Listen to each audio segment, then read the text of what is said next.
Bonsoir à tous, bienvenue à nos rencontres de ce soir, École du Sabbat Annexe. J'espère que vous avez tous passé une bonne semaine sous le regard béni et que c'est avec plaisir et joie que nous nous retrouvons ensemble pour ce début de sabbat du vendredi 24 septembre 2021. En tout cas, que le Seigneur continue à vous bénir et que vous puissiez toujours constamment fixer les yeux sur lui et ne jamais vous décourager, quoi qu'il arrive. Et surtout, rester en paix avec Christ. Nous allons continuer notre programme avec Carole et nous allons chanter ensemble le numéro 409 de notre hymne louange. Bienvenue à toi, Carole.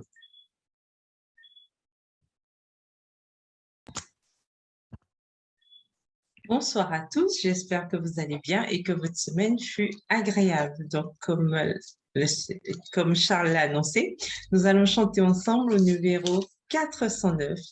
Pour moi chrétien, la terre n'est que naissance. Comme d'habitude, vous chantez avec moi à la maison, même si vos micros sont fermés. On y va? Pour moi, chrétien, la terre est un exil, mais tout est bien, mais tout est bien. Il faut marcher de péril en péril, mais tout est bien, mais tout est bien. Pourquoi les pleurs, la terreur ou l'ennui? Christ est à moi, demain comme aujourd'hui. Au ciel bientôt, je serai tout à lui. Oui, tout est bien, oui, tout est bien. Larmes, travail de tristesse ici-bas, mais tout est bien, mais tout est bien. De Canaan, j'approche à chaque pas. Oui, tout est bien, oui, tout est bien. En vain le monde et son charme trompeur, dont ces liens veut retenir mon cœur. J'avance en paix, les yeux sur mon sauveur. Oui, tout est bien, oui, tout est bien. Encore un jour et j'atteindrai le but. Oui, tout est bien, oui, tout est bien. Et je verrai le pays du salut. Oui, tout est bien, oui, tout est bien. Encore un jour, le monde passera. Pardon, je reprends. Encore un jour, le monde va passer. Ô pèlerin, marche sans te lasser. Bientôt en Dieu, tu vas te reposer. Oui, tout est bien, oui, tout est bien. Merci à tous. À tout à l'heure. Je vais vous inviter à incliner la tête et nous allons prier. Seigneur Dieu, nous voulons vraiment te remercier car tu nous permets d'arriver en ce jour de repos, ce jour de sabbat, afin que nous puissions pleinement nous reposer en étudiant ta parole, en découvrant les merveilles que tu as préparées pour chacun d'entre nous. Nous savons que rien n'est facile dans ce monde, mais nous te demandons de passer ta main puissante et guérissante, apaisante sur ceux qui souffrent en ce moment et qu'ils sentent ta paix, Seigneur, et que nous puissions toujours mutuellement nous soutenir afin que nous puissions avancer pour cette course, cette couronne que tu nous as promis à chacun qui resterait fidèle à ta parole. Nous voulons placer ce moment de rencontre entre tes mains. Que tout se passe selon ta volonté, ton Père, ton Fils et pour ta gloire. Amen. Amen. Donc, nous allons continuer notre rencontre ce soir et nous allons passer à la deuxième partie où nous continuons nos instructions au niveau du manuel d'Église. Et comme annoncé la semaine dernière, cette semaine, nous verrons la discipline ecclésiale. C'est vrai que c'est une partie qui n'est guère appréciée, mais ça fait partie des fonctions du fonctionnement de l'Église. Mais n'oublions pas que quoi que nous fassions dans l'Église, nous le faisons toujours avec amour et bonté sous la grâce de Dieu. On nous a dit pour commencer ce chapitre, la discipline ecclésiale, la Bible et l'esprit de prophétie enseignent avec clarté et sans la moindre ambiguïté que le peuple de Dieu a la responsabilité solennelle de préserver sa pureté, préserver son intégrité et son ardeur spirituelle. Ces 3 points doivent être préservés dans le fonctionnement de l'Église.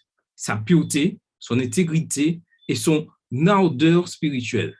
Si des membres de l'Église s'en écartent ou se refroidissent et tombent dans l'indifférence spirituelle, elle doit tenter de les reconquérir pour le Seigneur.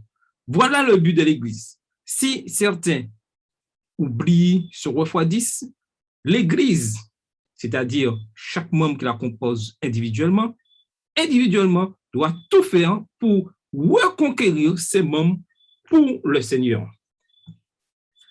Et la Bible dit clairement dans Matthieu 18, versets 15 à 18, et ceci est la base de tout membre de l'Église adventiste du 7e jour, doit vraiment être imprégné par ces versets. Si ton frère a péché, va et reprends-le entre toi et lui seul. Première étape, va, reprends-le entre toi et lui seul.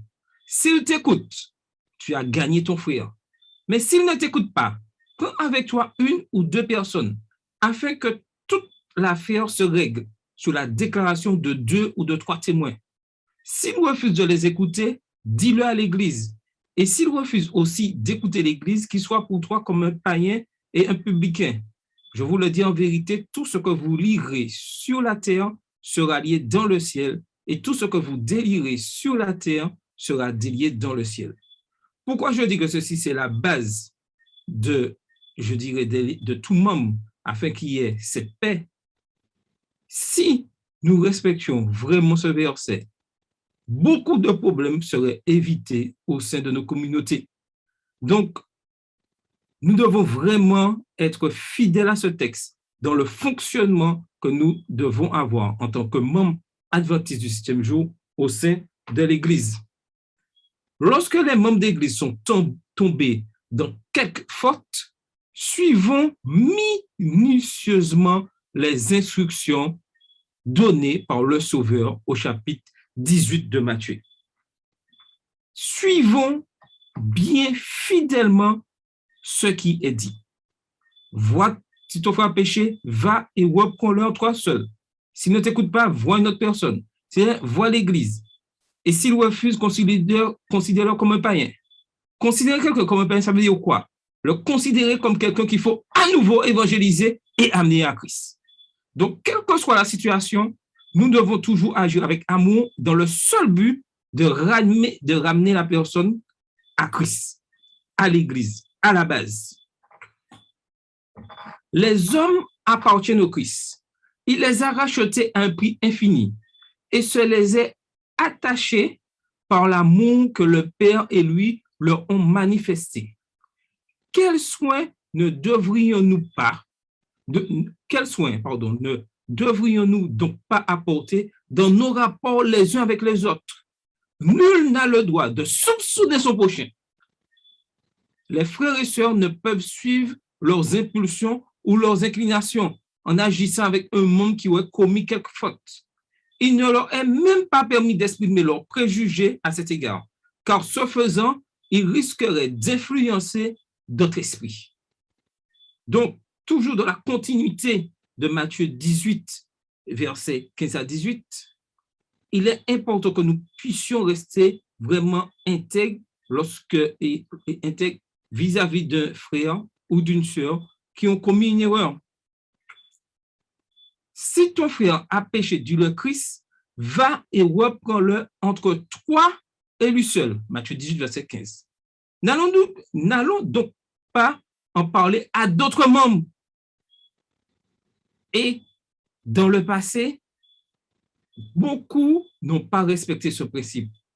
Et ça crée beaucoup de problèmes dans les églises qui, jusqu'à maintenant, ces problèmes ne peuvent être résolus. Si on le raconte à une personne, puis à une que toute l'Église en souffre, que la question soit réglée entre toi et lui seul. Telle est la règle divine. Et c'est ce que Mme Ellen G. White dit dans Témoignage pour l'Église, volume 3, à la page 234. Quelle que soit la nature de l'offense, la règle divine relative au redressement des malentendus ou des torts personnels reste la même. Un entretien particulier et charitable avec la personne en faute suffira dans la plupart des cas pour dissiper la difficulté. Et j'ajouterai que vous avez bien remarqué, pour commencer, il n'a pas été dit « va voir l'ancien, raconte-lui ce qui s'est passé, va voir le pasteur, raconte-lui ce qui s'est passé ». Non. Première étape, allez voir la personne pour dire ce qui s'est passé afin de résoudre le problème. Raisonnez avec elle calmement et tranquillement. Ne permettez pas qu'une parole de colère s'échappe de vos lèvres. Faites appel à son jugement. Souvenez-vous que celui qui ramènera un pécheur de la voie où il s'était égaré sauvera une âme de la mort et couvrira une multitude de péchés. Jacques 5, verset 20. Le ciel tout entier s'intéresse à l'entrevue de celui qui a été offensé avec celui qui s'est égaré. Le Seigneur se penche lorsque deux personnes décident de discuter d'un problème quelconque qu'ils ont eu entre elles. Lorsque leur coupable accepte la réprimande dans l'amour du Christ, lorsqu'il reconnaît ses torts et en demande pardon à Dieu et à son frère, la lumière céleste inonde son cœur. L'Esprit de Dieu a uni les cœurs et de douces mélodies se font entendre au ciel. Et aujourd'hui, il est temps que, en tant que membres d'Église, nous puissions nous faire, je dirais, réapproprier ces paroles. Ce ne sont pas des paroles utopiques. Elles sont réelles et réalisables. Si nous, individuellement, nous décidons d'exécuter les choses comme Dieu le demande. Mais s'il ne t'écoute pas, et on continue toujours dans Matthieu 18, verset 16, prends avec toi une ou deux personnes afin que toute l'affaire se règle sous la déclaration de 2 ou 3 témoins. Choisissez dans ces cas-là, comme vous avez fait la première étape, cette première démarche, choisissez des personnes spirituelles et parlez aux coupables de sa faute. Constamment leur accord sur la question. Constatons, leur accord sur la question. Il se laissera peut-être gagner. S'il refuse de l'exécuter, que faire? Et le manuel d'Église continue et propose: un comité composé de quelques personnes prendra-t-il la responsabilité de procéder à sa radiation? S'il refuse de l'exécuter, eh bien, dis-le à l'Église. Que ce soit donc l'Église qui décide du sort de ses membres. Et j'aime bien cette phrase-là. L'Église, c'est tous les membres, toute la communauté. Ce n'est pas moi tout seul qui décide le sort de membre, quel que soit le péché, quelle que soit la faute qu'il a commis. C'est l'Église dans tout son ensemble, dans tout son amour, qui prendra une décision. Et pour tout dire, en tant que membres, nous avons des fois des décisions difficiles à prendre. Mais avec l'aide du Saint-Esprit, tous ensemble, personne ne doit se désengager de cette tâche-là de membre d'Église, de pouvoir prendre des fois des décisions difficiles. Car tout ce qui se fait toujours pour, je dirais, la sauvegarde, la pureté de l'Église.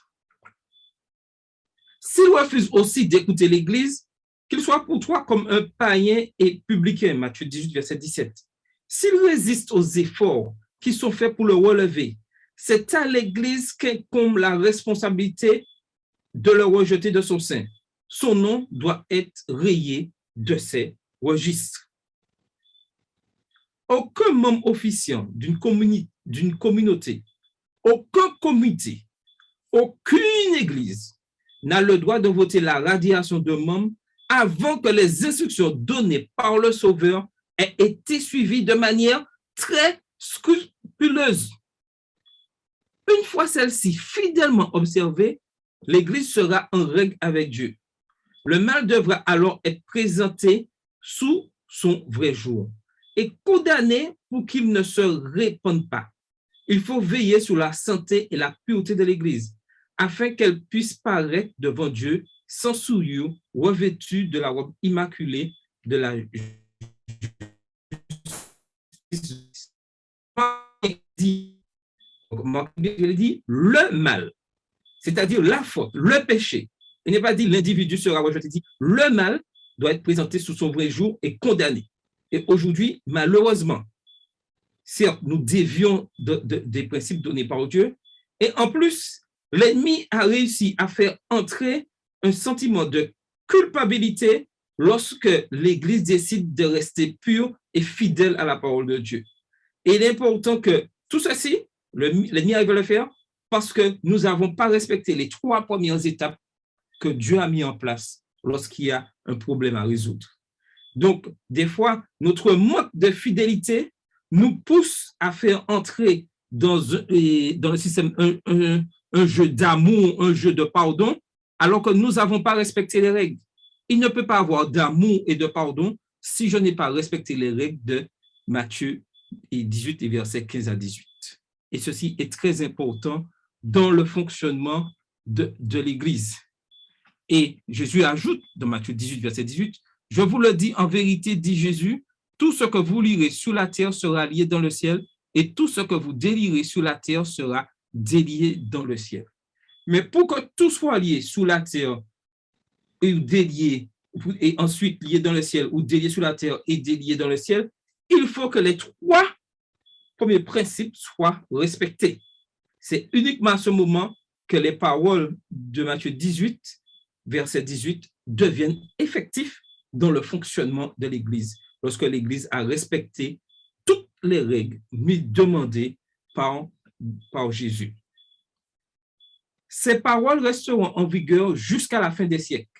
L'Église a reçu du Christ le pouvoir d'agir en son nom et de maintenir la discipline parmi les croyants. Il a chargé de régler tout ce qui peut contribuer à leur prospérité, à leur pureté et au bon ordre. C'est à elle qu'elle comble la responsabilité d'exclure de son sein les membres indignes qui, par leur conduite antichrétienne, jetteraient l'opprobre sur la vérité. Tout ce que fera l'Église pour se conformer aux directives de la parole de Dieu sera confirmé par le ciel. Témoignage pour l'Église, volume 3, les pages 235 à 238. Le Rédempteur du monde a investi son Église d'une grande autorité. Il a établi les règles qui doivent être appliquées en cas de difficulté entre les membres de cette Église. Après avoir donné des directives explicites sur la manière de procéder, il ajoute, « Je vous le dis en vérité, tout ce que vous lirez sur la terre sera lié dans le ciel, et tout en matière de discipline ecclésiale, ce que vous délirez sur la terre sera délié dans le ciel. » Ainsi, l'autorité céleste confirme la décision de l'Église envers ses membres pour autant que le précepte biblique ait été suivi. Et ça, c'est très important. Pour que l'action de délier sur la terre, de lier sur la terre ou délier sur la terre et ensuite au ciel soit appliquée, il faut qu'au départ, les préceptes bibliques aient été suivis. Sinon, l'Église se trouve en difficulté et aura des problèmes parce qu'elle n'aura pas respecté les principes que Dieu a mis en place. La parole de Dieu ne permet pas à un homme d'opposer son propre jugement à celui de l'Église, pas plus qu'elle ne laisse soutenir ses opinions contre celles de l'Église. Témoignage pour l'Église, volume 1, à la page 448. Sans discipline et sans gouvernement, l'Église se disloquerait et ne pourrait maintenir son unité en son corps. Dire que l'Église peut fonctionner sans discipline et sans gouvernement est un mensonge. Il faut une discipline et un gouvernement pour que l'Église puisse fonctionner, pour qu'elle reste unie et fonctionner correctement comme Dieu le souhaite. Alors, avant de continuer, est-ce que certaines personnes ont une question ou une réflexion ou un avis à donner avant que je continue?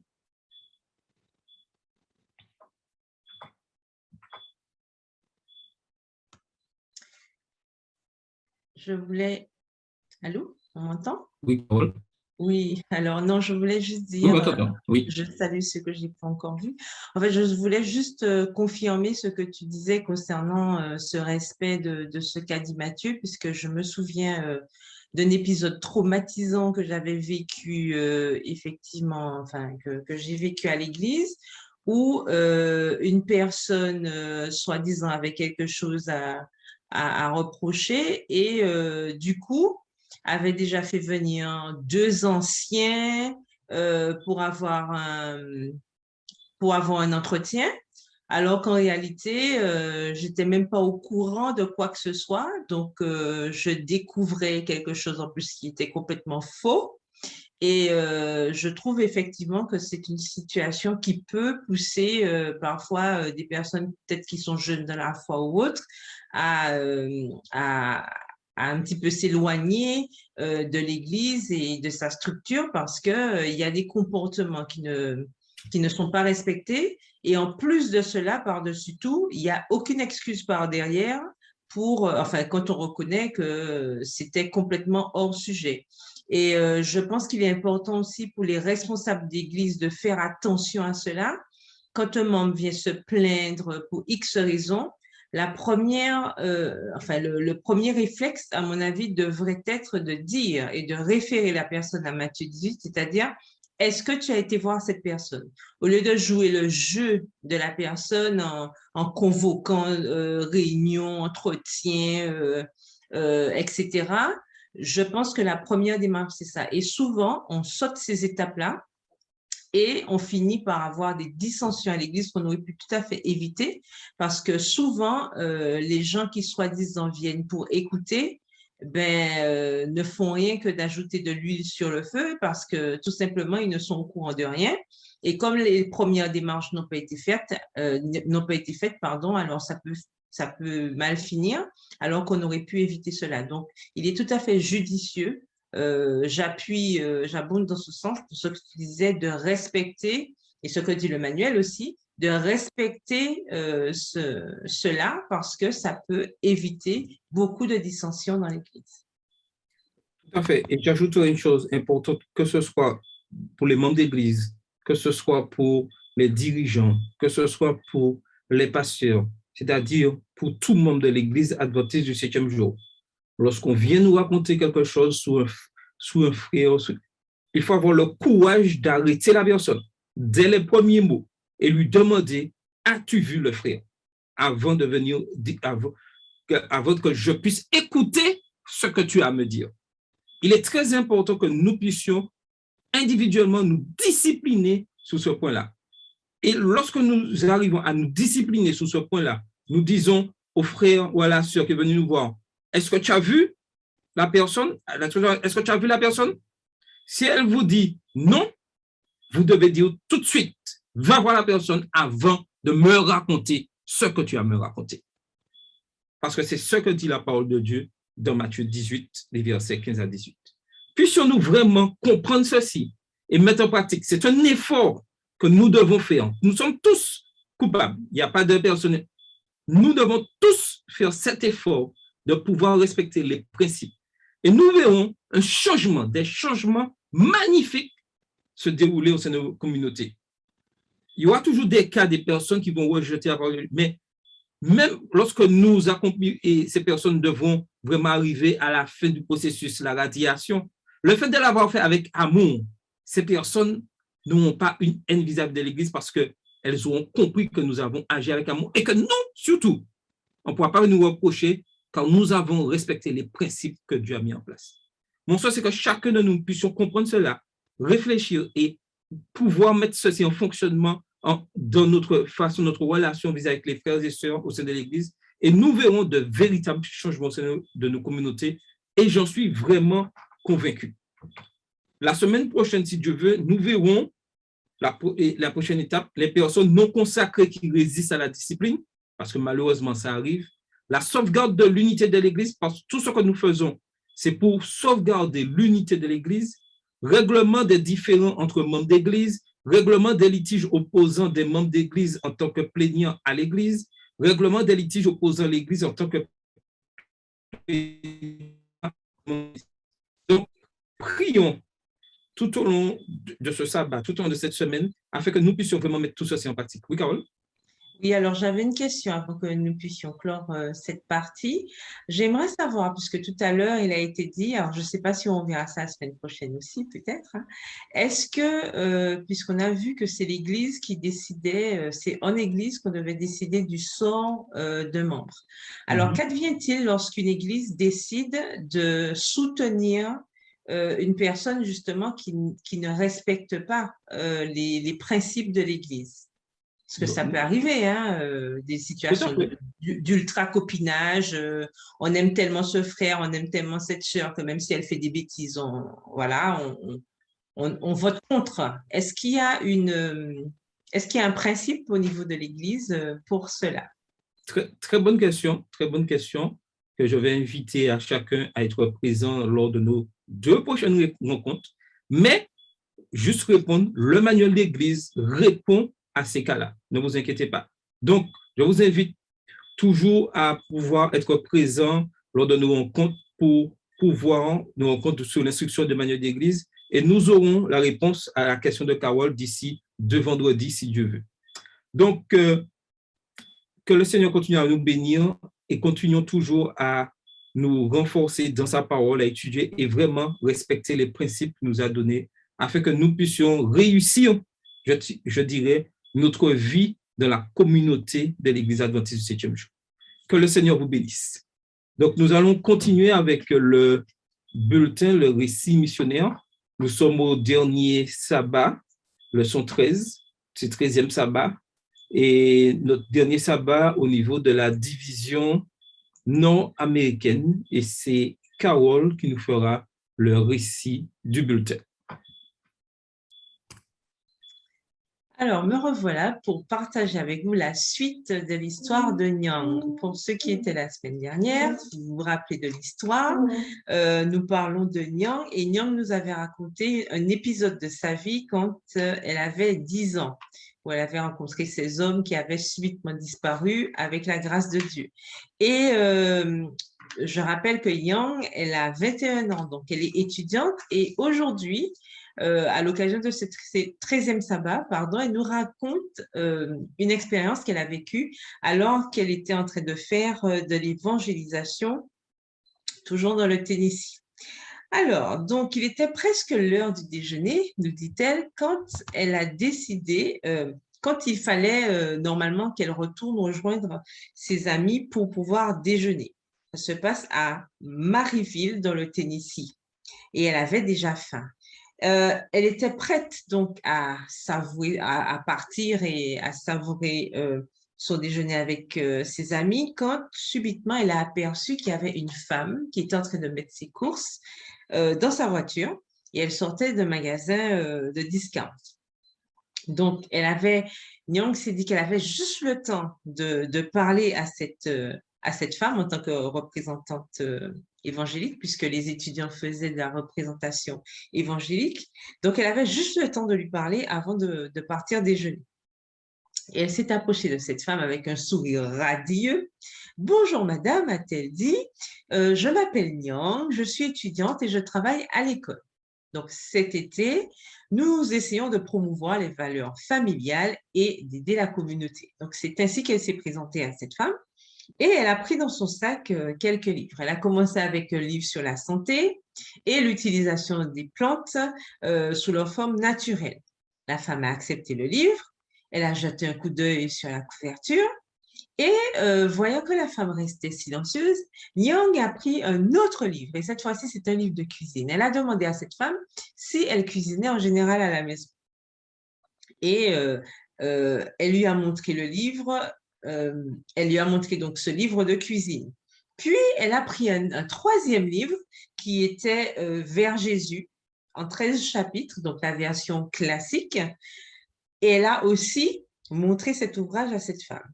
Donc, la dame a regardé les 3 livres et elle les a gardés en main. Elle semblait très intéressée. Mais elle a dit à Nyang, ah, vous tombez mal, je n'ai pas mon chéquier sur moi et je n'ai pas non plus d'espèces. Alors Nyang, tout de suite de répondre, mais nous acceptons aussi les cartes bleues, si cela vous convient le mieux. Et cette femme au départ lui a répondu, ah non, je ne pense pas que je vais utiliser ma carte puisque mon mari n'aimerait pas ça. Mais en même temps, elle a continué à tenir fermement les livres entre les mains. Et elle semblait ne pas vouloir les rendre. Donc, Nyang a sorti plusieurs autres livres, dont Jésus-Christ et la tragédie des siècles, écrit aussi par Ellen White. Et apprenant que la femme avait des enfants, elle lui a montré plusieurs livres pour enfants. Ah, la dame a dit, oh là là, tous ces livres sont si bons. Et elle ne savait pas quoi choisir. Et finalement, après quelques minutes, elle a dit, vous savez quoi? Je vais prendre tous ces livres. Et elle a payé avec sa carte bleue. Rappelez-vous qu'elle hésitait à le faire. Donc, elle a réglé avec la carte bleue tous les livres. Et après avoir effectué la transaction, Nyang lui a demandé si elle pouvait prier avec elle. J'adorerais prier, a dit cette femme qui s'est présentée sous le nom de Cindy. Et voilà la prière que Nyang a faite avec elle. Mon cher Père Céleste, merci de nous donner un autre jour de vie et cette opportunité de rencontrer Cindy. Ton timing est parfait. Pardonne-nous nos péchés et nos fautes. Merci de protéger Cindy et sa famille de toutes les choses qui se passent en ce moment. Je prie pour que tu leur donnes la paix et le confort au milieu de toutes les choses qui se passent dans leur vie. S'il te plaît, continue à les entourer de ton amour et de ta présence. Si Cindy a des demandes inexprimées dans son cœur, accorde-les lui. Aide-la à trouver l'espérance et la confiance en toi. Au nom de Jésus, Amen. Et c'est ainsi que Nyang a prié avec elle. Et l'histoire nous dit que Cindy rayonnait de joie après la prière. Elle a raconté donc que sa famille traversait des moments difficiles et après, parce que dans sa famille, il y a eu la maladie, puis la mort, donc c'était assez compliqué. Et elle cherchait un sens plus profond à sa vie et elle voulait savoir, enfin, elle voulait avoir plus d'informations sur Dieu, elle voulait apprendre à connaître Dieu. Et peu de temps après, Nyang a satisfait sa faim physique puisqu'elles se sont séparées en déjeunant avec les autres étudiants qui faisaient de la représentation évangélique ce jour-là. Et elle a prié pour que Cindy puisse satisfaire aussi sa faim spirituelle grâce à la vérité qu'elle trouvera dans les livres.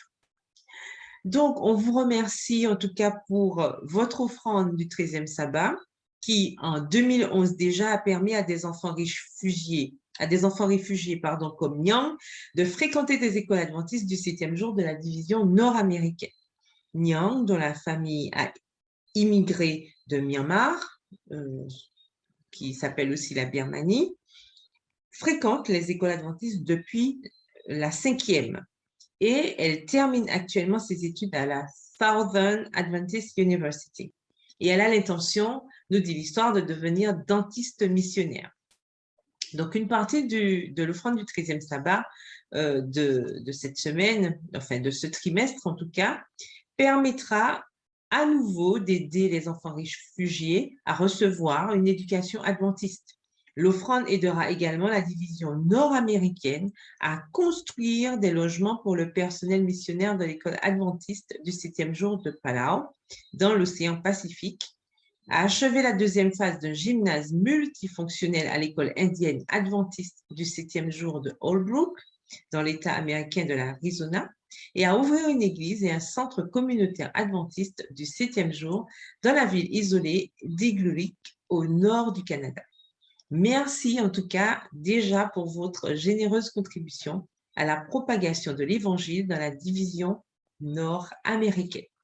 Et dans la section culturelle de cette semaine, on nous apprend que sur le plan géographique, les États-Unis se composent de 48 États contigus, de l'État de l'Alaska, qui est séparé du reste des États-Unis par la côte ouest du Canada, de l'État insulaire d'Hawaï, qui se trouve à environ 4000 km à l'ouest de la Californie, et des 5 territoires insulaires des Samoa américaines, de Guam, des îles Mariannes du Nord, de Porto Rico et des îles Vierges américaines, ainsi que de quelques territoires mineurs périphériques. Et déjà, on nous annonce les futurs projets, puisque le trimestre prochain, nous serons dans la division de l'Asie et du Pacifique Nord, et les projets futurs sont les suivants. Un centre de style de vie adventiste à Ulaanbaatar en Mongolie, un centre de soins pour enfants immigrés à Ansan en Corée du Sud, le centre missionnaire Yeongnam à Daegu en Corée du Sud toujours, 3 centres d'influence urbains à Taipei, Tainan et Kaohsiung à Taïwan, et un programme d'évangélisation visant la génération Internet au Japon. Donc, je vous souhaite un bon sabbat et merci déjà pour vos offrandes qui aident la mission à continuer afin que Jésus revienne bientôt, car tous auront entendu parler de lui.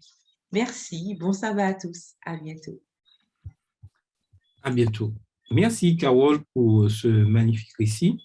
Maintenant, nous allons passer à notre moment un peu plus important, le moment clé de notre rencontre d'école du sabbat annexe chaque vendredi. Nous arrivons à la fin de notre étude et le titre de la leçon cette semaine, c'est l'ultime repos.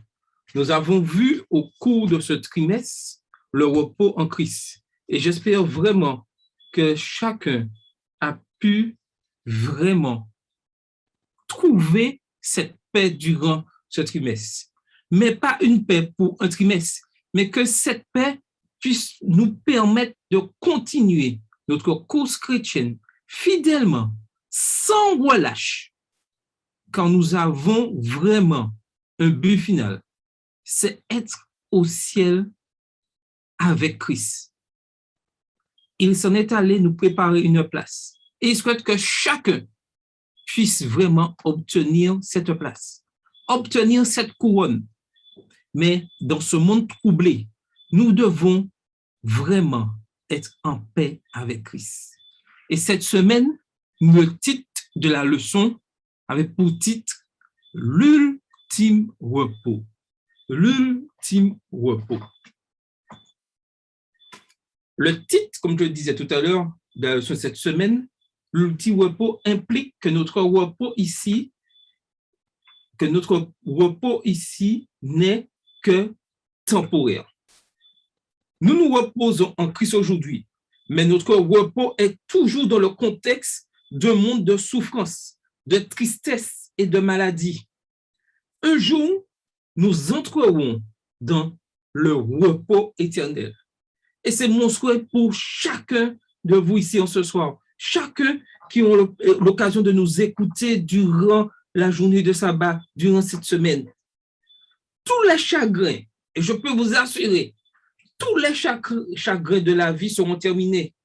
Et on pourrait dire, paraphraser ça aujourd'hui, COVID-19 fini. La maladie, la catastrophe et la mort disparaîtront pour toujours. Jésus donna à l'apôtre Jean, exilé sous l'île de Patmos, une vision de lui-même. Cette vision de Christ donna à Jean l'encouragement et cette espérance.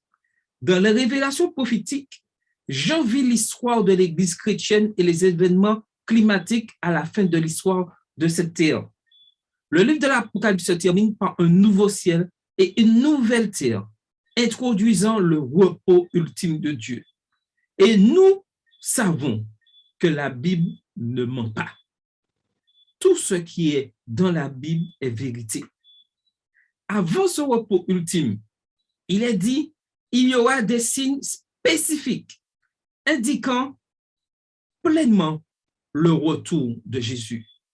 Dans Matthieu 24, Jésus décrit ces événements de la fin des temps qui adviendront avec une fréquence croissante avant sa glorieuse seconde venue.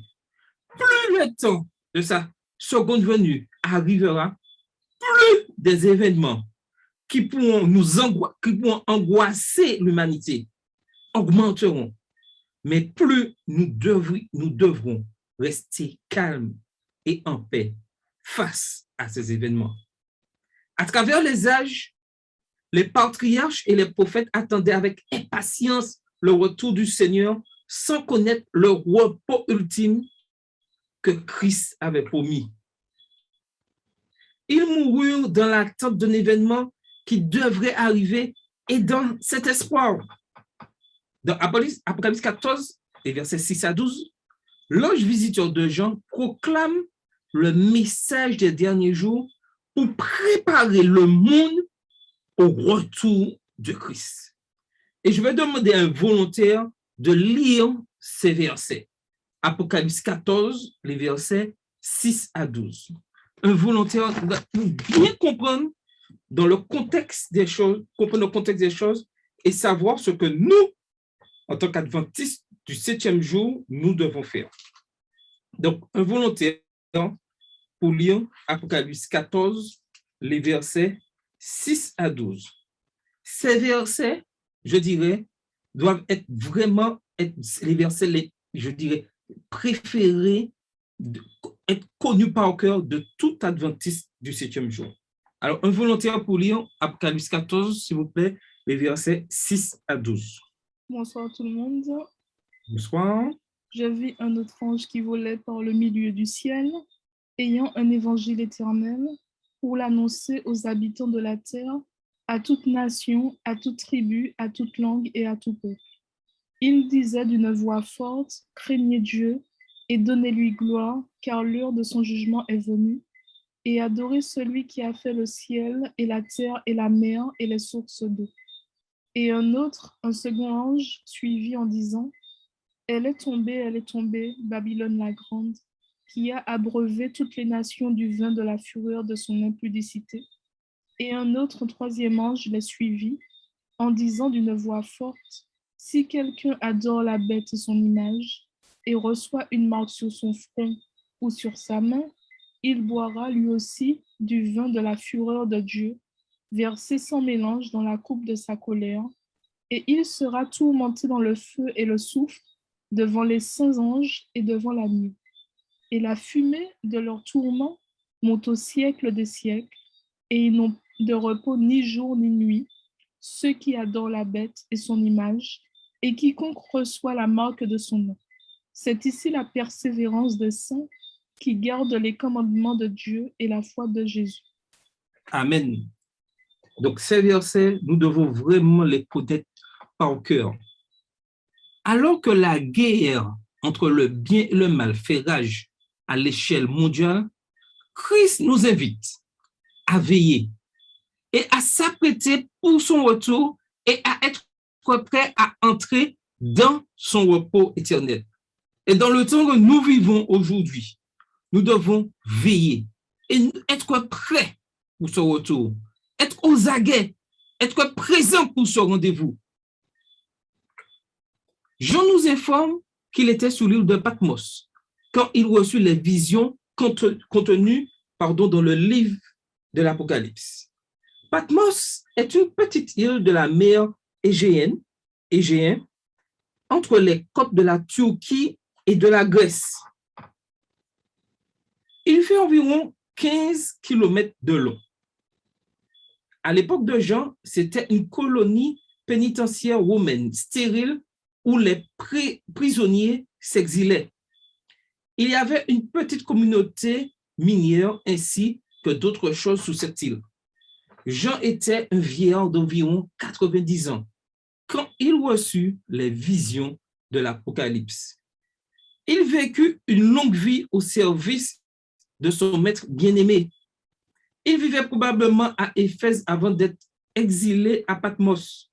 Il était alors séparé de ses amis et de sa famille. Il était fragile et il doutait du fait de partir un jour de cette petite île isolée. Mais alors, Jésus, dans un éclat de gloire, révéla à Jean la vérité divine qui éclairerait et encouragerait le peuple de Dieu pendant des siècles. Ces vérités des derniers jours révèle les événements qui auront bientôt lieu dans ce monde pour préparer le peuple de Dieu à ceux qui s'en viennent. Parfois, c'est dans les plus grandes épreuves de notre vie que Dieu nous parle clairement. Et ça, je sais que des fois, c'est difficile pour nous, en tant qu'être humain, d'accepter, comprendre. Mais nous devons accepter vraiment les bontés de Dieu, son amour pour nous. Et il nous dit en ce soir que c'est dans les plus grandes épreuves de notre vie que Dieu nous parle le plus clairement. Donc, lorsque nous vivons des moments difficiles, ne craignons rien, à part que de lâcher la main de Dieu.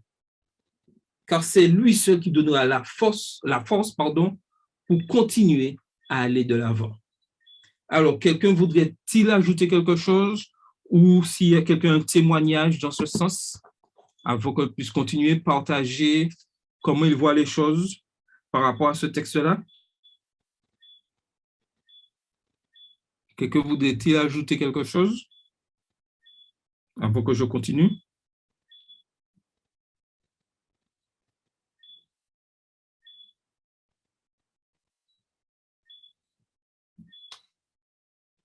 Donc, je continue.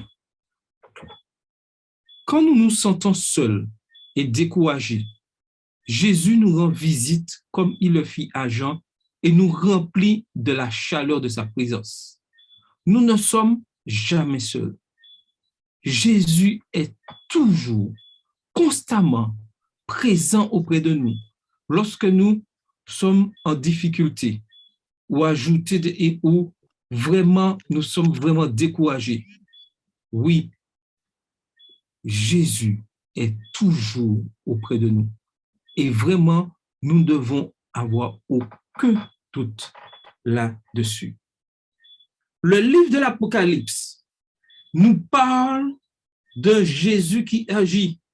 Trop souvent, nous voyons dans ce livre un livre qui annonce... Non, ce livre, la première mission, la première chose qu'il nous annonce, c'est que nous avons Jésus qui agit pour nous constamment et veille sur tout ce qui se passe sur l'humanité. Et nous devons avoir cette certitude. Il ne se contente pas de s'asseoir sur son trône dans le ciel. Il intervient. Et nous devons avoir cette certitude que Christ intervient toujours dans les affaires de la vie ici sur terre. Il agit pour nous pendant le traumatisme. Il agit pour nous dans le chagrin.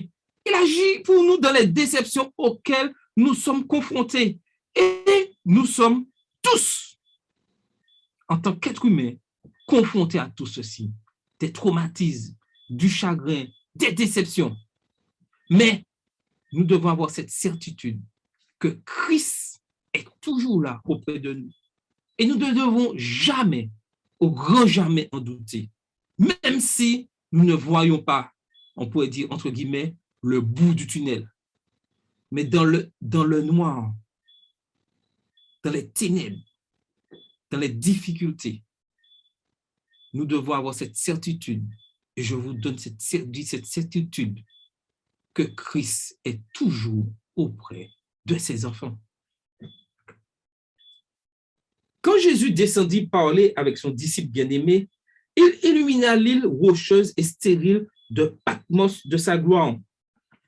Il n'y a aucun endroit où nous pouvons nous trouver qui soit hors de la portée de Dieu.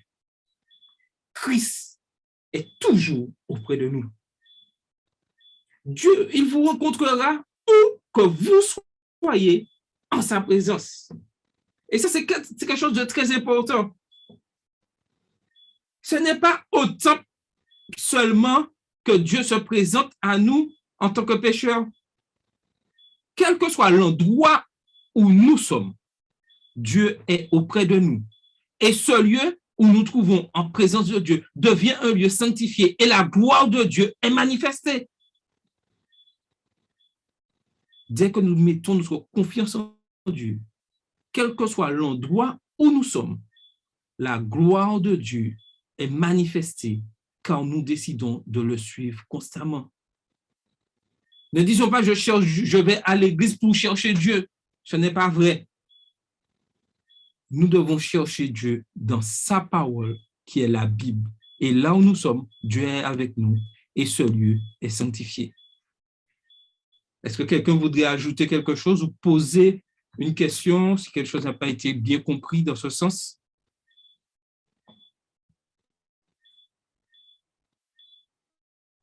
Est-ce que quelqu'un voudrait ajouter quelque chose? Oui, Carole?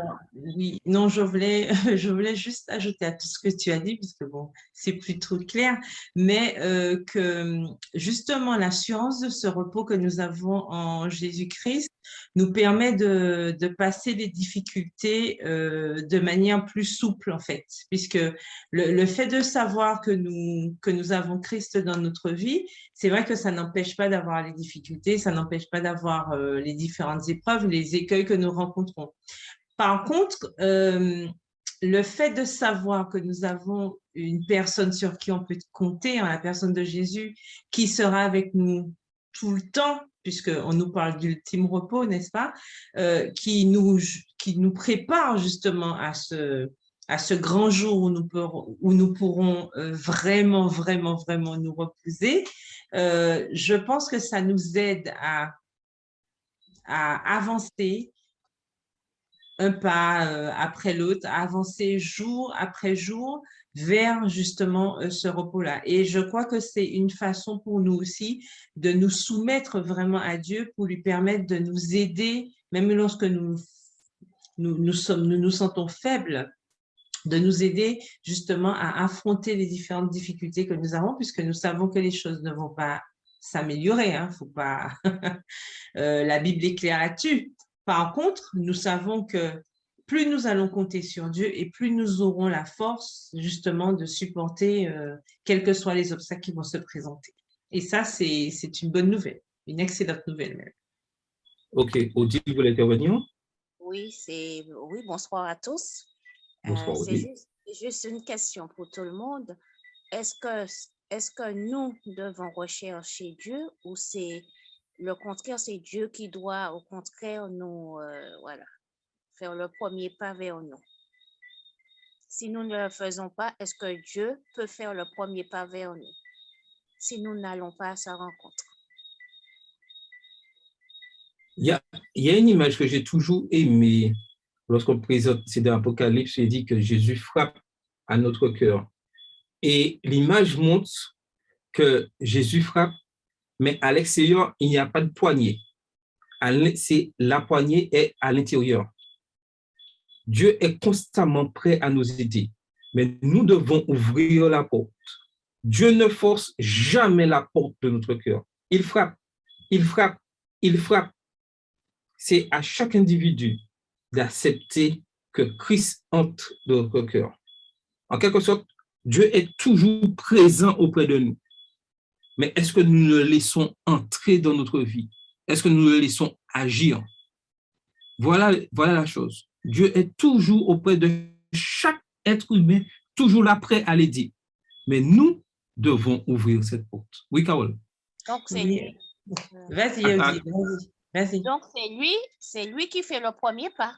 Il fait le premier pas et c'est à nous d'ouvrir la porte. Oui. En fonction de ma question. Oui, tout à fait. Nous sommes tout à fait d'accord. Si, c'est bien ça.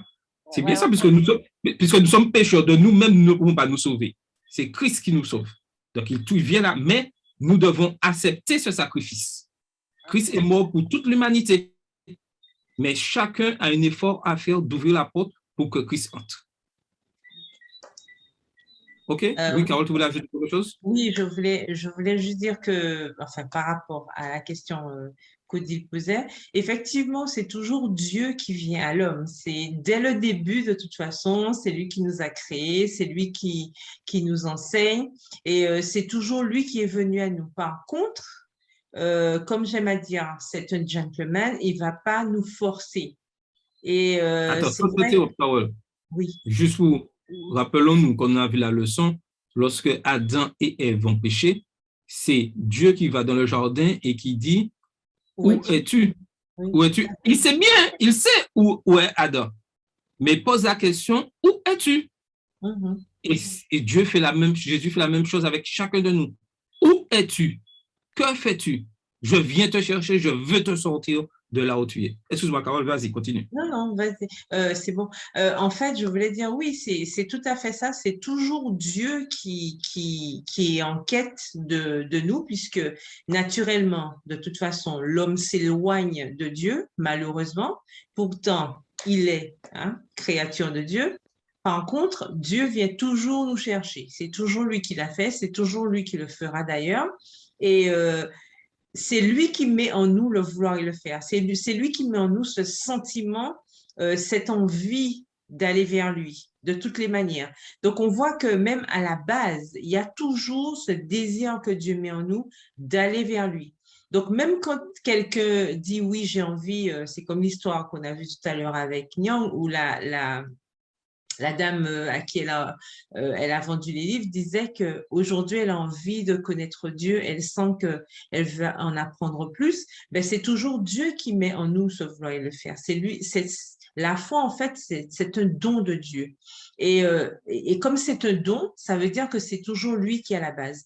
Donc, c'est toujours cet être merveilleux qui nous permet d'avoir cette envie. Par contre, quand il se présente à nous, c'est à nous d'accepter ou pas le deal qu'il nous offre, parce que ça vient avec un package.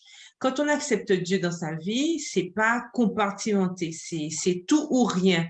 Et c'est pour ça d'ailleurs, on nous dit, je crois que c'est dans Matthieu, qu'on ne peut pas servir deux maîtres de toute façon. Il faut choisir.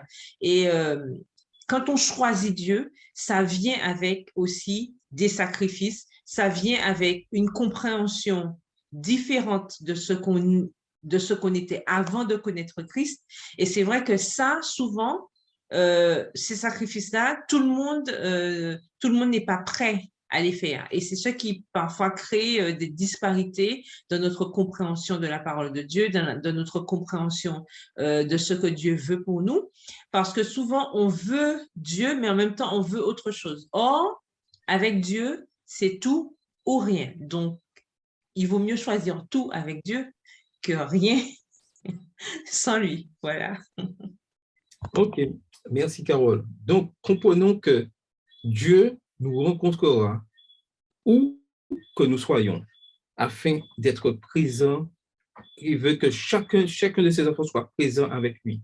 Apocalypse, le livre d'Apocalypse est rempli d'espoir.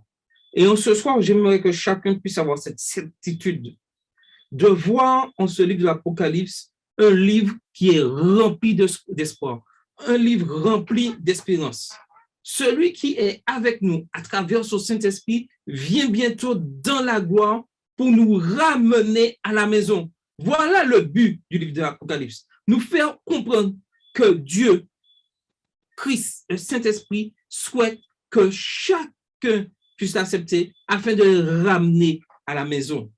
Jean déclare dans Apocalypse 1, verset 7, « Voici, il vient avec les nuées et tout œil le verra. » Tout œil verra le retour de Christ.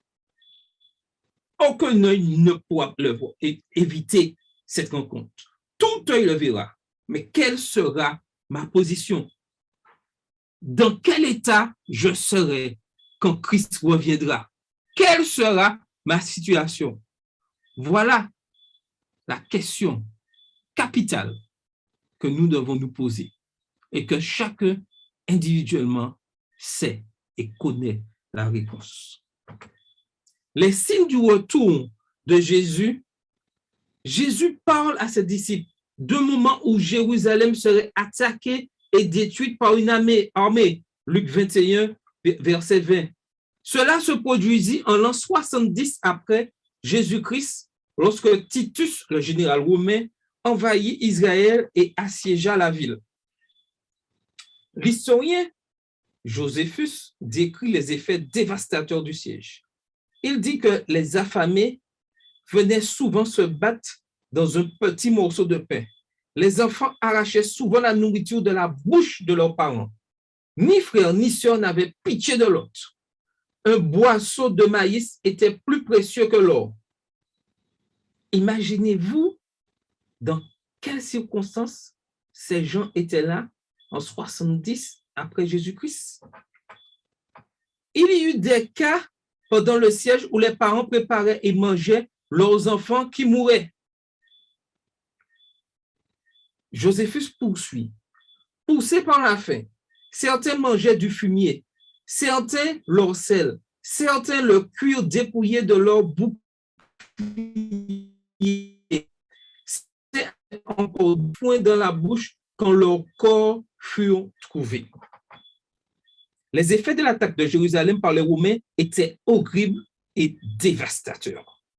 Avant la fin, un incendie se déclencha et des milliers d'autres moururent dans les flammes.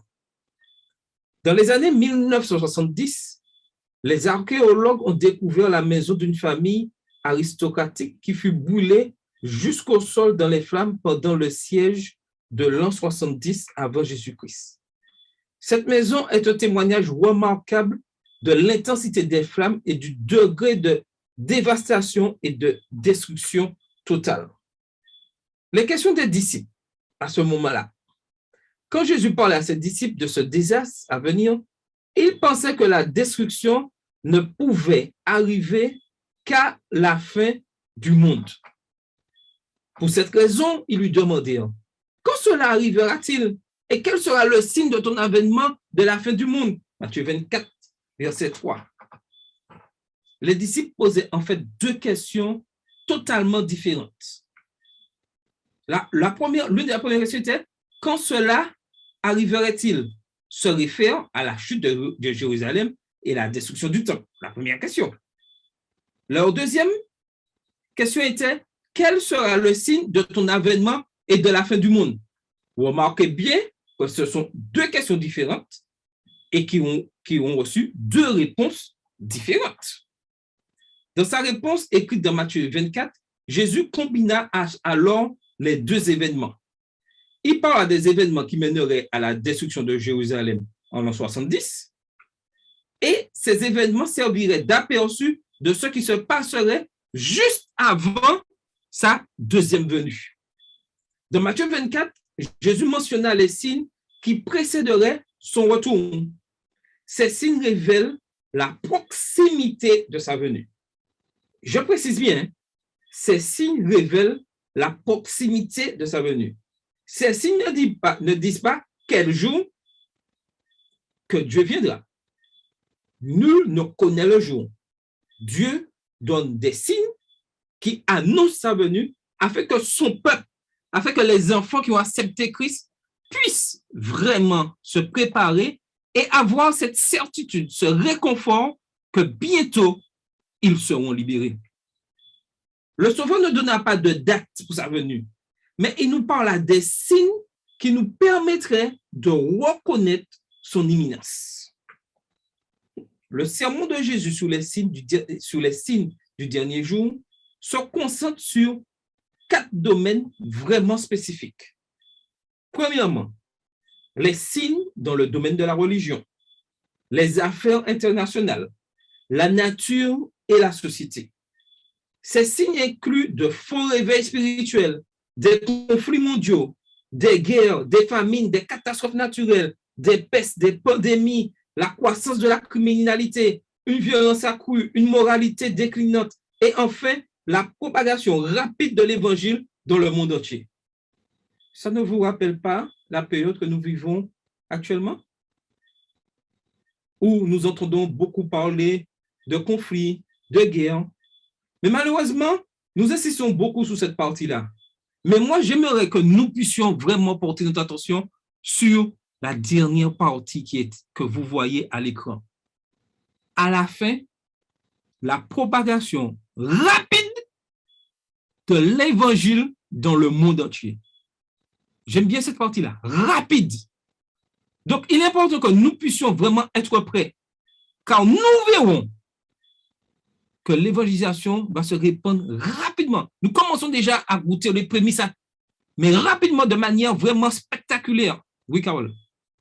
Oui, je voulais dire qu'il faut qu'on fasse attention aussi par rapport à cette période. Tu disais que nous sommes focalisés un petit peu sur ce qui précède, mais ce qui a concernant l'Évangile, puisque en même temps, il faut qu'on ait des garde-fous pour ne pas être induit en erreur, parce que nous voyons effectivement, là on voit faux réveil spirituel, etc. Et nous constatons que beaucoup en ce moment font le buzz. Un buzz d'évangélisation, je dirais, chronique, comme si c'est d'aujourd'hui qu'il fallait prêcher à tout va, etc. Alors que le problème, parfois, c'est la thématique de ces prédications-là. Il faut s'assurer que ce qu'on écoute, ce qu'on entend, ce qu'on voit, puisse aller dans le sens de ce que la parole de Dieu nous dit. Si c'est la propagation de l'évangile, attention, ce n'est pas non plus le calcul un petit peu déguisé de la venue de Jésus par rapport à telle prophétie, etc., parce qu'on entend un petit peu de tout ces temps-ci. On voit aussi certains qui ont beaucoup de succès dans ce qu'ils disent, mais on voit que c'est pas forcément focalisé sur cette partie de l'évangile. L'évangile, c'est pas de savoir que Jésus revient à temps, qu'on a calculé, qu'il y a tel calcul qui a été fait. L'évangile, c'est de savoir que Jésus-Christ est venu, il est mort pour nous sur la croix, qu'il est ressuscité, surtout cette partie importante, et qu'il vient sauver ceux qui l'acceptent. C'est ça, cet évangile qu'on nous a donné à propager, et pas justement faire toute espèce de supputation ou comment dire, de calcul, d'essayer de voir, ah oui, la Terre a tant d'années, etc., etc. Et ça, on entend souvent ça ces temps-ci, et je pense qu'il faut vraiment faire attention à ne pas tomber dans certains pièges sous prétexte justement de réveil spirituel ou toute autre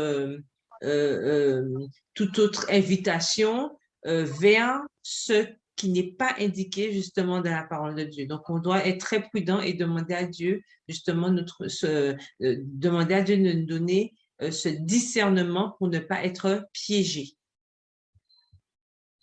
Je suis tout à fait d'accord avec toi. Oui, Philippe, tu voulais intervenir? Oui, je voulais intervenir. J'appelle mille fois ce que Carole a dit, c'est vrai. Des fois, c'est vrai, c'est très important. Hein. Il ne suffit pas de prêcher l'évangile. Il y a un message qui doit être prêché, le message de croisage. Et on doit aller à l'essentiel. On doit prêcher et l'amour de Jésus, la parole de Dieu, conformément à la parole. Et ça, c'est important ce que Carole dit. Hein.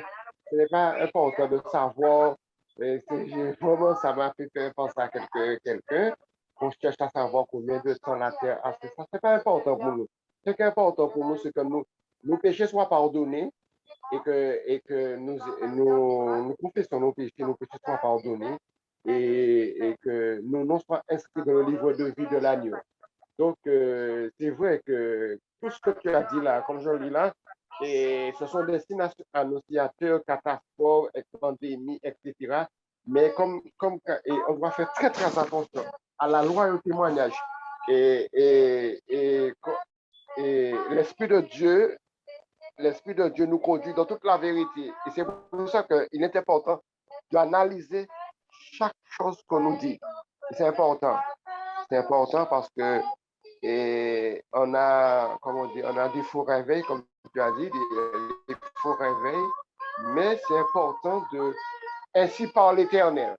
Donc, je pense que l'Éternel est cohérent avec lui-même et c'est avec prière qu'on doit demander à Dieu le discernement de toutes ces choses-là.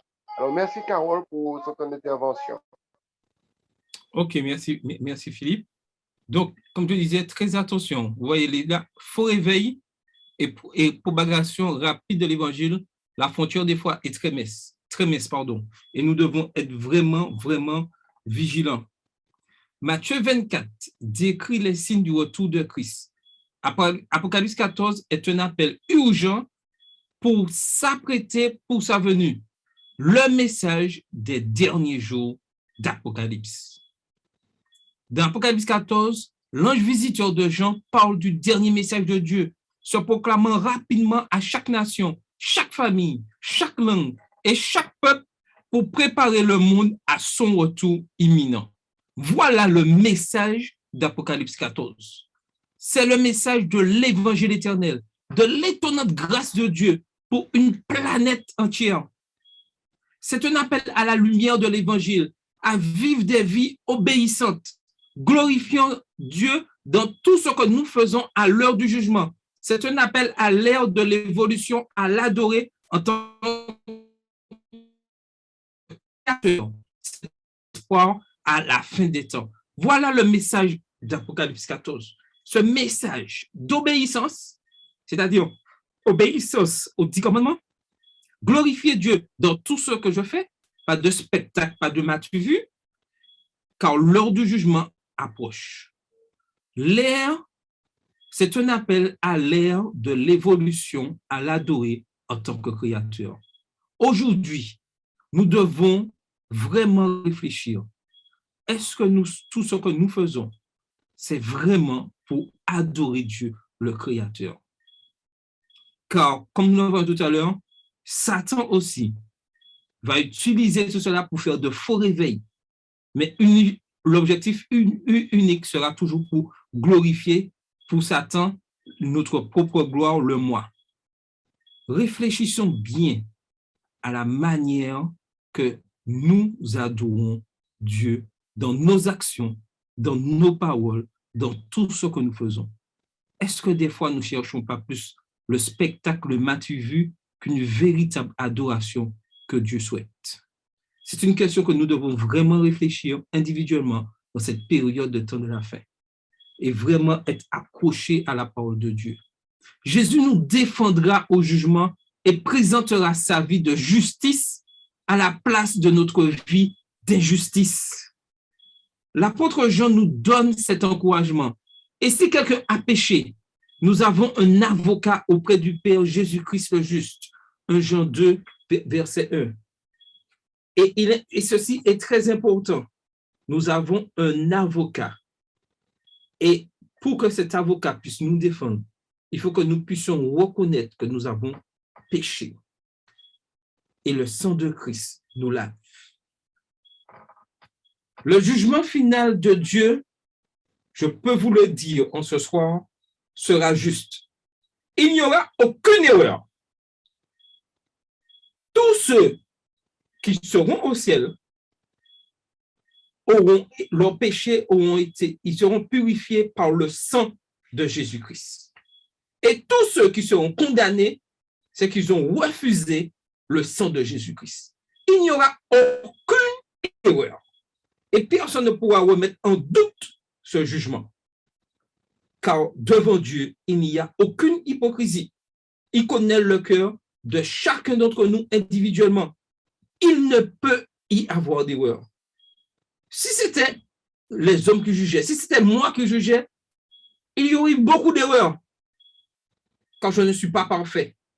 Mais Dieu, Jésus qui est juste et qui est mort pour nos péchés, il sait qui, sincèrement, ce sera pleinement confessé et ceux qui n'auront eu qu'une apparence de confession. Nous ne pouvons tromper Dieu. Son jugement sera juste.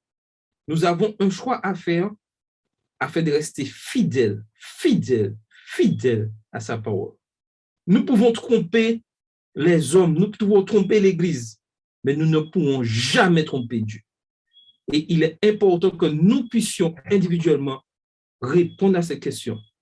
Suis-je véritablement fidèle à la parole de Dieu? Il ne peut représenter que ceux qui lui donnent leur vie et par la foi acceptent sa vie et sa mort pour eux. Et comme je le disais il y a 2 semaines, il y a un courant qui fait croire que Dieu va pardonner tout le monde et que nous serons tous sauvés, sans exception. Ce n'est pas vrai. Christ ne pourra représenter que ceux qui lui ont donné leur vie et par la foi accepteront la vie de Christ et sa mort pour eux. C'est uniquement par ce chemin-là que nous pourrons obtenir la vie éternelle. Et c'est l'ennemi Satan qui fait croire que tout le monde va être sauvé. Comme dit la chanson, entre guillemets, nous serons tous au paradis. Ce n'est pas vrai. Nous aurons un choix à faire. Malheureusement, certains feront le mauvais choix. Réjouissez-vous toujours dans le Seigneur. Et quelles que soient vos difficultés, voilà la réussite de l'ultime repos. Se réjouir toujours dans le Seigneur. Emprisonné à Rome, l'apôtre Paul écrivit une lettre d'encouragement aux croyants de Philippe. Certains commentateurs de la Bible surnommèrent le livre de Philippiens l'épître de la joie. Dans cette courte lettre de 4 chapitres, Paul utilise les mots joie ou réjouissance à plusieurs reprises. Le thème du chapitre 1 est joie dans les épreuves. Le thème du chapitre 2, joie dans l'humilité. Le thème du chapitre 4, joie dans l'abandon de soi. Et dans le chapitre 4, joie de la gratitude. Voilà ce que Dieu nous demande aujourd'hui. Voilà cette attitude que nous devons avoir face aux souffrances du monde, face à la maladie qui règne, face à tous ces conflits qu'il y a. Avoir cette joie dans l'épreuve lorsque je suis malade. Cette joie dans l'humilité, être simple.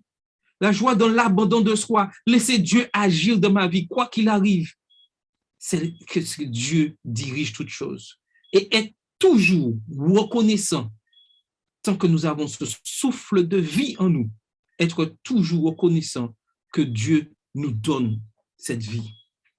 Paul avait appris à vivre dans la joie de Christ parce qu'il avait découvert comment se reposer en Christ.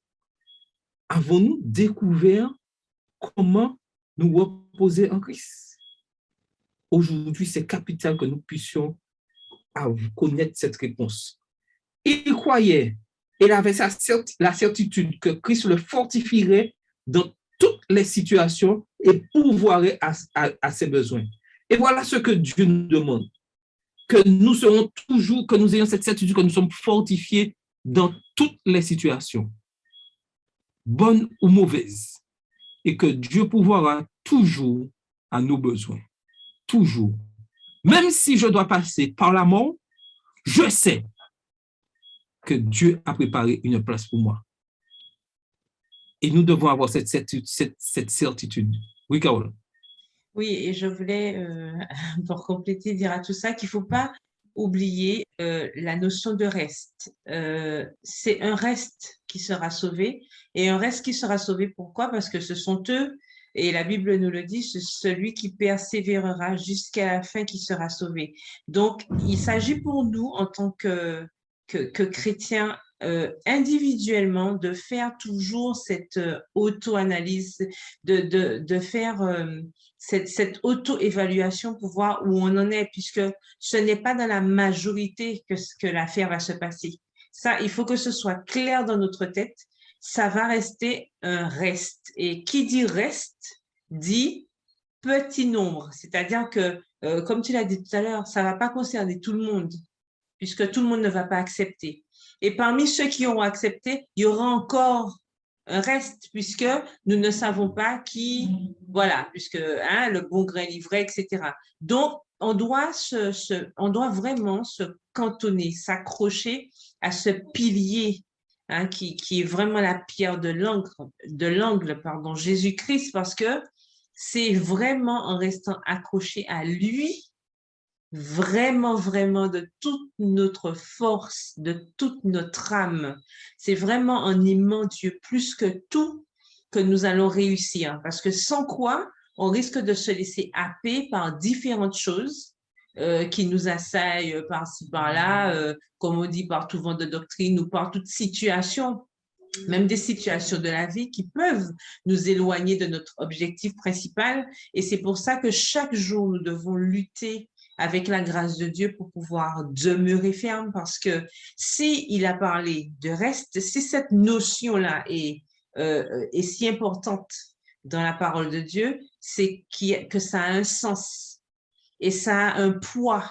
Et c'est pour cela que nous devons chaque jour lutter afin de pouvoir faire partie de ce reste-là, puisque l'histoire nous a montré, l'histoire du monde nous a montré que vraiment cette notion de reste a toujours été, même on l'a vu avec l'histoire d'Israël, on le voit encore aujourd'hui, cette notion de reste qui chaque jour se précise. Donc, nous devons vraiment, vraiment demander à Dieu de permettre que nous soyons dans la bonne direction pour ne pas nous laisser avoir, enfin, par toute espèce d'idées, par toute espèce de situation qui pourront malheureusement, comme on dit, ce sont les détails qui gâchent les chefs-d'œuvre, qui pourront malheureusement nous faire louper le coche, vraiment de manière très subtile sans que nous voyons. Donc, il faut vraiment que Dieu nous aide dans ce sens afin de ne pas nous perdre en chemin, en fait. OK. Donc, il y a Philippe qui a levé la main. Oui, je veux, l'intervention de Carole, qui était en train de réfléchir cette semaine. Et franchement, pour accompagner ce que Carole disait, comme je suis en restauration, et j'étais en train d'observer hier les gens qui entraient sous le pass sanitaire. Et comment expliquer ça? J'observe dans mes réflexions que nous sommes, et les gens sont comme des robots, etc. Et quand j'entends les avis des autres, et c'est important et comme elle a parlé du reste, c'est vrai, c'est comme Gédéon, l'histoire de Gédéon. Gédéon, Dieu, et on voit que le christianisme, c'est pas une petite affaire, hein. C'est dans les restes qu'on va voir si nous aimons Dieu vraiment. Parce que Dieu va secouer son peuple. Le Christ va secouer le peuple et voici nous sommes affermis. Et c'est pour cela que nous devons demander à Dieu vraiment la détermination, une sorte de détermination, comme Carole disait, il ne faut pas nous perdre cet objectif-là. Et c'est important que plus nous cheminons avec Dieu, parce que les choses vont devenir, même au sein de l'Église, ce sera dur. Quand je lis dans la tragédie des siècles, à l'approche de l'orage, un grand nombre ont prophétisé le message du troisième. En changeront d'attitude et deviendront les ennemis les plus acharnés de leur ancien frère. Comment comprendre ça? Ça veut dire que dans l'Église, ce sera très, très dur, très, très dur. Et si on n'est pas affermi dans la vérité, eh bien, on va être secoué. Alors, donc, demander à Dieu cette force, toujours le discernement pour aller de l'avant. Voilà, merci. Ça, je voulais dire. OK, merci Philippe pour ton intervention. Donc, il est important que nous puissions rester fidèles et savoir là où nous sommes au niveau de notre foi. Sa confiance était fixée sur la réalité divine que sa cité est dans les cieux et qu'un jour Christ transformera le corps de notre humiliation en le rendant semblable au corps de sa gloire. Il attendait avec impatience la venue du Sauveur Jésus-Christ. Attendons-nous cette venue avec impatience? Il pouvait se réjouir toujours dans le Seigneur. Philippiens 4, verset 4. Parce qu'il avait une confiance absolue en la providence de Christ, dans le présent et de l'accomplissement de son plan éternel de l'avenir. Sa déclaration, le Seigneur est proche, lui donna la paix de Dieu qui surpasse toute intelligence. Et voici ce que nous devons dire au Seigneur. Le Seigneur est proche quand nous voulons avoir cette paix de Dieu qui surpasse toute intelligence. Et c'est là que doit être la force de tout membre de l'Église adventiste du 7e jour, de ce reste, pouvoir rester en paix, pour montrer que nous ne sommes pas troublés, car nous avons une espérance, le Seigneur est proche. La paix de Dieu surpasse toute intelligence. Il faut que nous sachions rester calmes dans la turbulence et ne pas entrer dans ces conflits d'aujourd'hui. Laissez la parole de Dieu nous transformer. Nous pouvons nous réjouir avec l'apôtre Paul du fait qu'il n'y ait jamais une situation à laquelle nous soyons confrontés où Christ ne nous donne pas immédiatement de l'aide aujourd'hui, de l'espérance pour demain et la promesse d'un repos ultime en lui pour toute l'éternité. Il y a quelque temps, une personne partagea cette histoire vraiment écœurante. Son fils de 8 ans mourait d'une maladie du sang rare. Les gens à travers le pays pour le rétablissement du garçon. Ils cherchèrent la face de Dieu pour une guérison miraculeuse, mais l'état de l'enfant s'aggravait progressivement. Pendant les derniers jours qui lui restaient à vivre, sa mère s'asseyait à son chevet, tenait constamment sa main et caressait doucement ses cheveux. Quand il devint évident qu'il ne lui restait que quelques heures à vivre, elle le prit dans ses bras et s'assit sur une chaise berçante, chantant tendrement les chants du ciel. Quelque temps après sa mort, nous nous lamentions et elle fit cette déclaration remarquable. Bien qu'il y ait une profonde douleur dans mon cœur, Dieu m'a donné une paix qui surpasse mon entendement. Lorsqu'on lui demanda ce qu'était une paix qui surpasse son entendement, elle répondit simplement, « Quand vous ne comprenez pas, vous pouvez tout de même vous reposer dans l'amour et la providence de Christ. » Et voici ce que Dieu nous demande. Même si tu ne comprends pas ce qui arrive, même si tu cherches des explications, repose-toi dans mon amour et dans ma providence. Voici ce que Christ nous appelle à avoir. Pendant que cette série de leçons d'études de la Bible arrive à sa conclusion, sachez que malgré tout ce qui se passe personnellement dans votre vie, et vous seul, vous savez ce qui se passe, Jésus aspire à vous donner une paix qui surpasse tout entendement. Oui, il est là pour chacun de nous aujourd'hui. Il est là pour chacun de nous demain. Il est là pour toujours auprès de chacun de nous, de chacun de ceux qui ont décidé d'être fidèles à sa parole. Ses plans sont plus grands que nous pouvons l'imaginer. Rappelons-nous des paroles de Jésus. Celui qui persévérera jusqu'à la fin sera sauvé. Il nous faut persévérer. Faites confiance à sa force, à la force de Dieu pour nous soutenir pendant les défis de la vie. Et soyons surtout en paix. Oui, soyons toujours en paix.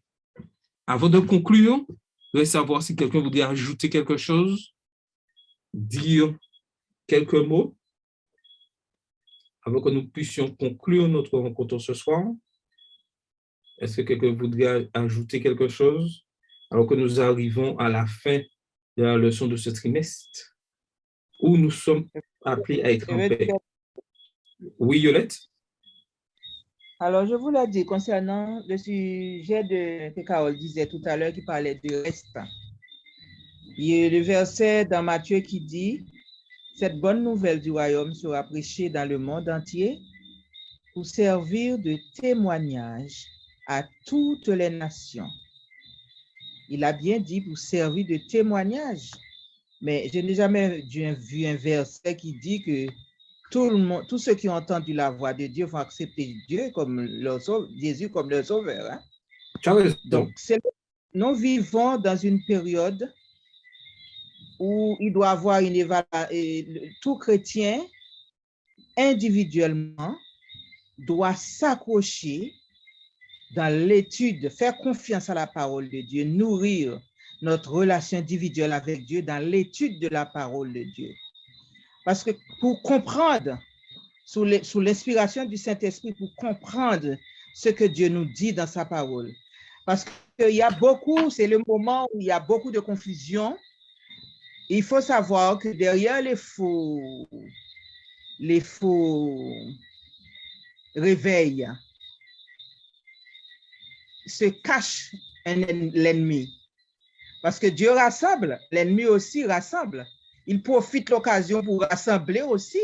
Alors, si tu ne connais pas, tu ne fais pas confiance à la parole de Dieu, tu n'étudies pas, tu ne nourris pas ta relation avec Dieu, comme le texte de l'Apocalypse nous dit tout à l'heure, quand on te dit, dans Matthieu 24, nous avons la réponse. Quand on va te dire que Jésus est par-ci, Jésus est par-là, il faut savoir en qui tu crois pour ne pas essayer. Puis c'est beaucoup de chrétiens qui se disent chrétiens, ils vont se laisser troubler par des événements parce qu'ils vont vous dire que telle congrégation, ils prient beaucoup plus. Vu qu'ils souffrent, surtout avec cette histoire, cette pandémie, eh ben, on cherche beaucoup de prières. Et telle congrégation fait beaucoup de prières. Je vais aller dans telle congrégation et l'ennemi, il est malin. Quand tu te déplaces, il prépare le piège pour toi. Si tu ne connais pas ta Bible, tu ne nourris pas ta relation avec Dieu, c'est facile que tu changes de camp alors que tu es dans le camp de Dieu, mais comme si tu ne te nourris pas, eh bien, tu vas chercher Dieu dans un autre camp et puis là, tu vas perdre ta vie éternelle. Alors, c'est le moment de nous accrocher et faire confiance à Dieu et à savoir que nous avons la Bible comme notre repère, c'est ce que Dieu nous donne. Nous avons le Saint-Esprit, nous avons la Bible, hein? Surtout avec cette période où il n'y a pas beaucoup de temps en temps, l'église est fermée, les églises sont fermées. Donc, il faut apprendre à nous nourrir spirituellement, nous-mêmes avec Dieu, avec la Bible, sous l'aide du Saint-Esprit, pour ne pas nous laisser troubler. C'est ce que je voulais dire. Tout à fait. Et avant de donner la parole à Carole, je reviens sur la partie à la fin, nous avons vu. Enfin, la propagation rapide de l'évangile au monde entier.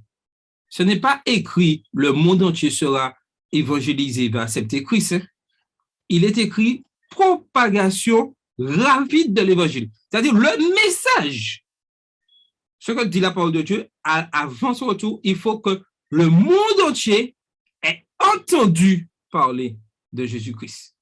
Il n'est pas dit que le monde entier acceptera Jésus-Christ. C'est pour ça que nous, individuellement, notre mission, ce n'est pas de remplir les églises, ce n'est pas d'amener plusieurs personnes. Gloire à Dieu si les gens acceptent, viennent. Notre but est de proclamer l'évangile et d'avoir le témoignage de Jésus. Voilà la mission que nous avons en tant que membres adventistes du 7e jour. Amen. C'est vrai. Oui, Carole. Oui, tout à fait. Donc, j'aborde dans tout ce que je viens d'entendre aussi. Vraiment, Yolette, merci pour cette intervention, puisque ça allait tout à fait dans le sens de ce que je voulais dire. Aujourd'hui, plus que jamais, après tout ce trimestre, on nous a parlé du repos sous toutes ses formes. Nous devons vraiment comprendre que nous arrivons de plus en plus à l'apogée vraiment de ce monde, à l'apogée de ce monde, et que de plus en plus, la parole de Dieu qui ne ment pas, qui est toujours fidèle, nous aurons de plus en plus des situations qui vont nous peut-être essayer de nous ébranler, qui vont peut-être nous pousser à remettre en question certaines choses. Mais il ne faut pas oublier que, premièrement, l'Église, c'est l'Église de Dieu. C'est pas l'Église de l'homme, c'est l'Église de Dieu. Donc, l'Église de Dieu est bâtie forcément sur la parole de Dieu et l'Église de Dieu subsistera de toutes les manières. Deuxièmement, il ne faut pas oublier que les promesses de Dieu sont certaines et ce qu'il a dit va forcément arriver. Maintenant, ce n'est pas notre rôle de savoir quand, mais c'est notre rôle par contre de savoir comment nous allons nous trouver lorsque ce jour arrivera. Ça, par contre, c'est à nous de voir, puisque Dieu nous donne tous les outils pour que nous puissions chaque jour travailler à notre caractère, travailler, puisque c'est la seule chose avec laquelle nous monterons, si nous avons cette chance, ben, c'est la seule chose que nous allons emporter et il nous donne de quoi travailler sur notre caractère et c'est pour ça qu'il est important pour nous de faire ça chaque jour. Et aussi, troisièmement, se rappeler que quel que soit ce qui arrive dans ce monde, quelles que soient les situations qui peuvent arriver, n'oublions pas, comme avait dit le sage, il n'y a rien de nouveau, il n'y a rien de nouveau sous le soleil. Donc, s'il n'y a rien de nouveau sous le soleil, ça veut dire que ce sont des choses qui sont arrivées déjà. Et les prophéties qui se réalisent de toute façon, toutes ces situations horribles que nous voyons se profiler, ce sont des choses que le monde a vécues, mais qui prennent beaucoup plus d'ampleur. Parce qu'aujourd'hui, la communication est accrue, on voit beaucoup plus de choses, il y a des réseaux à tout va, etc. Et on a l'impression que c'est, oh, wow, on est étonné, on est ébahi, parfois on est triste, on est en colère, on est dégoûté, enfin, on a toute espèce de sentiments qui se battent à l'intérieur de nous. Mais n'oublions pas que malgré tout cela, certes, nous sommes des humains, nous sommes pécheurs, nous sommes faillibles, mais par la grâce de Dieu, il nous offre ce repos et cette paix par rapport au fait que nous avons accepté de le suivre, que nous avons compris et que nous faisons tout. Yolette a mis l'accent tout à l'heure sur la parole de Dieu. Faisons attention à cette parole parce que c'est elle qui va nous soutenir. Quand Jésus était sur terre, c'est sa parole. La Bible nous dit que les gens, les foules venaient pour l'écouter parce que on n'avait jamais entendu un homme parler ainsi. Donc, la parole de Dieu, c'est une parole qui libère et nous devons faire attention à cette parole, car c'est elle qui sera notre boussole jusqu'à la fin. Lorsque on vient frapper à nos oreilles, entre guillemets, c'est une image, et nous raconter des choses, nous devons avoir ce courage de dire, est-ce que c'est dans la parole de Dieu? Est-ce que c'est écrit quelque part? Est-ce que c'est un sentiment? Est-ce que c'est quelque chose qu'on essaie de m'insulter, de m'inculquer, ou est-ce que c'est écrit quelque part? Car à la loi au témoignage, Philippe l'a dit tout à l'heure, si on ne parle pas ainsi, dans Isaïe 8:20, il n'y a point d'horreur pour le peuple. Donc, puisque c'est la parole de Dieu qui nous guide, au lieu d'écouter à droite à gauche et tout, puisque c'est vrai, on doit sonder toutes choses et prendre ce qui est bon, mais pour pouvoir prendre ce qui est bon, il faut connaître la parole. Donc, prenons cette parole au mot, prenons-la comme boussole et que ce soit cette parole-là qui nous guide jusqu'à la fin. Et quel que soit ce qui va arriver, quel que soit ce qui va se présenter à nous, nous avons notre boussole, nous avons notre lumière qui est Jésus-Christ que nous connaissons. Allons de l'avant par sa grâce afin que nous puissions arriver au bout et obtenir cet ultime repos par sa grâce. OK. Donc, nous arrivons à la fin et je vais demander à Yolette tout à l'heure si elle veut nous faire la prière finale, s'il te plaît. Donc, j'aimerais vous laisser avec ces questions de réflexion. Nous considérons-nous individuellement et collectivement, en tant qu'Église adventiste, comme étrangers et voyageurs sur la terre parce que déjà citoyens en esprit de la cité céleste? Comment cela se manifeste-t-il dans la gestion de nos personnes, de nos biens et de notre vie? Il est important que nous puissions comprendre cette question et vraiment comprendre que nous ne sommes pas citoyens de cette terre, nous sommes déjà citoyens en esprit de la cité céleste. Comment la réalisation passée et présente des promesses de Dieu, sa présence, son soutien, sa direction, influence-t-elle notre regard sur notre présent, sur l'avenir et sur notre action auprès des autres? Sommes-nous attentistes, passifs, considérant d'un œil critique ce qui se passe, soupirant après la délivrance en nous repliant sur nous-mêmes pour ne pas être contaminés par le mal? Ou sommes-nous adventistes, actifs comme Noé, construisant l'arche du salut pour tous? En quoi consiste notre action personnelle en ce sens? Et comme je le disais la semaine dernière dans l'instruction manuelle de l'Église, aujourd'hui, Dieu souhaite avoir de véritables adventistes du 7e jour et non des attentistes. Malheureusement, il y a trop d'attentistes. Il y en aura beaucoup de plus en plus. Mais c'est un reste fidèle à la parole de Dieu. Adventiste du 7e jour, qui activement construit l'arche du salut pour chaque individu. Voilà notre mission. Faut-il construire la cité céleste ou bien la recevoir comme cadeau de Dieu? Quelle attitude implique chacune des deux options? De quoi témoigne-t-elle? Comment concilier l'idée de préparation et de construction de la cité par Dieu et celle de la construction de l'arche par Noé ou de la préparation de l'épouse pour son époux le Seigneur? Apocalypse 21, verset 2. Comment recevons-nous la promesse de repos éternel? Peur de l'ennui, soulagement, joie, espérance? Mon souhait, c'est que chacun puisse avoir cette joie, cette espérance.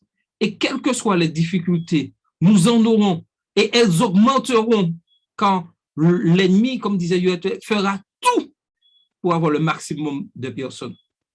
Mais si nous restons fidèles, persévérons, nous obtiendrons la couronne céleste. Et nous remporterons la victoire. Mon souhait, c'est que chacun d'entre nous, ensemble, nous retrouvons au ciel pour louer le Seigneur, remercier le Seigneur et chanter sa gloire. Et que, pour l'instant, dans nos souffrances, dans nos épreuves, que l'espérance puisse vraiment être dans notre fonctionnement de vie. C'est mon souhait pour chacun de nous. Amen. Est-ce que Yolette pourrait nous faire la dernière prière de notre rencontre ce soir? Pas de problème. OK, tu peux y aller. Tu peux y aller. Notre Père, oui. Notre Dieu, notre Père, nous voulons, Seigneur, te remercier. Parce que tu nous fais grâce, Seigneur, de ton amour. Tu nous as permis de passer une bonne semaine.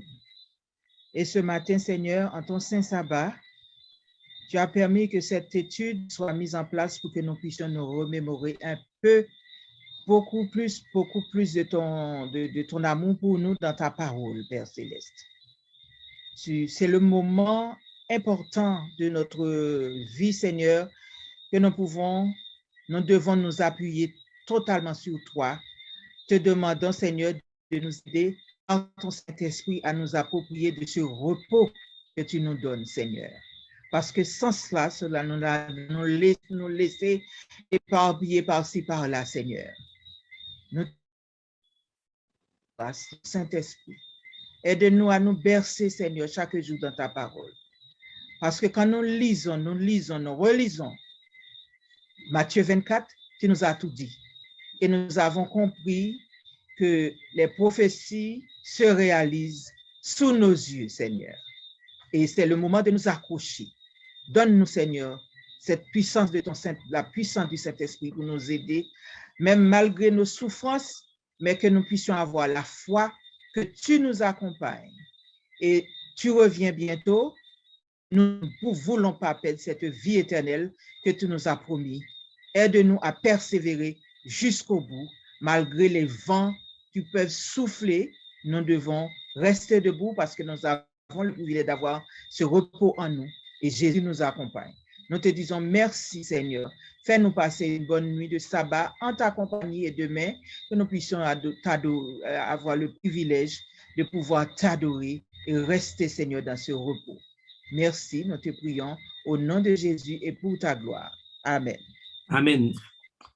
Donc, la semaine prochaine, si Dieu veut, nous allons commencer un nouveau trimestre, une nouvelle leçon, et nous allons découvrir le livre de Deutéronome. Et le titre de la leçon de la semaine prochaine est Introduction au Deutéronome. Bon sabbat à tous et que le Seigneur vous bénisse.